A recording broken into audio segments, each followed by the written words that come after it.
Indiana Republican Senator Mike Braun with us right now. Senator, thank you very much for joining us. What do you think of this looking at the Supreme Court, looking at all possibilities, including the term and the length of the term of justices, and even how many justices we have? What do you think?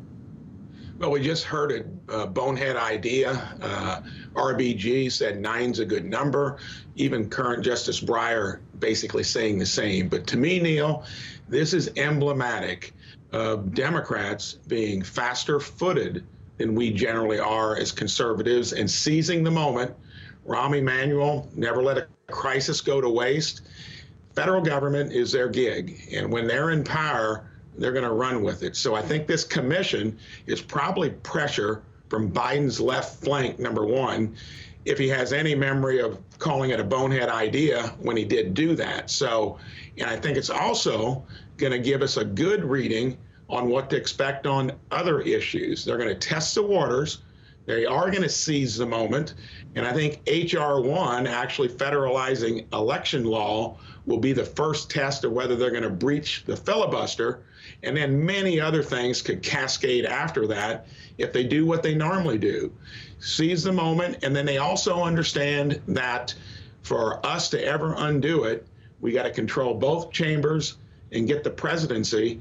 And who knows when that might occur. And that's what I'm most worried about, is crafting that solution, those ideas, once we get the chance again. But I'm afraid we're going to need to buckle up in the short run, but it creates the opportunity for us as soon as 2022.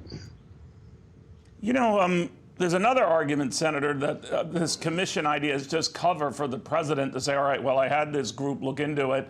And they're not supposed to make any formal recommendations, I understand, so I don't know what the commission's purpose is going to be. But having said that, this will be his chance to tell progressives who maybe pushed him into this, we explored this, didn't seem like a good idea, we're moving on. What do you think? And I think that's could be. He is trying to navigate, I think, the hard pressure he's getting from the House. You can see they're dumping bills into the Senate left and right. Schumer is basically accommodating by taking this stuff directly to the floor. But for President Biden, when he talks about unity, wanting to involve the other side of the aisle, he's got a difficult straddle there. And in my opinion, it'll really be interesting to see if he does hold to unity, getting a little bit of bipartisanship. So far, if you look at the COVID relief bill, that was not the case. I also fear that the infrastructure bill will be a repeat of that. And then I think you can just extrapolate from there what to expect with some of this more out on the edge stuff. You know, when we're talking in the last minute or so we have here, Senator, you mentioned the infrastructure plan and what the president wants to do on that. He's meeting with a bipartisan group that will include some Republicans, next week. So he's saying he's open to ideas, but a lot of your colleagues are saying, well, he isn't open to any of our ideas. Do you think such meetings are a waste of time? I think from my perspective, I was over there not when the 10 or 11 Republicans went over there to talk about the last big bill, which none of our ideas, nor did it get one Republican vote.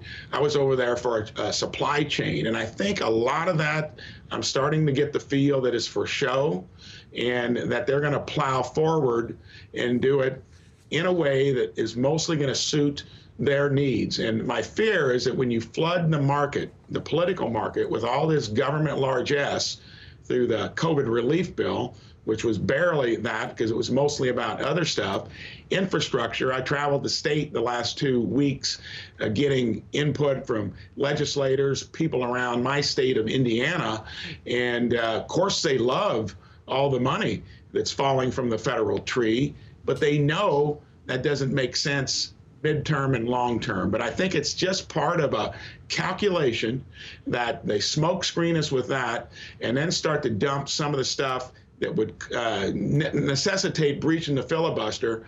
And then my main concern is once they do that, does it cascade into things even that are their crown jewels, like Medicare for all, Green New Deal? And we got to be prepared for it because they err on that side rather than bipartisanship and trying to do stuff more slowly.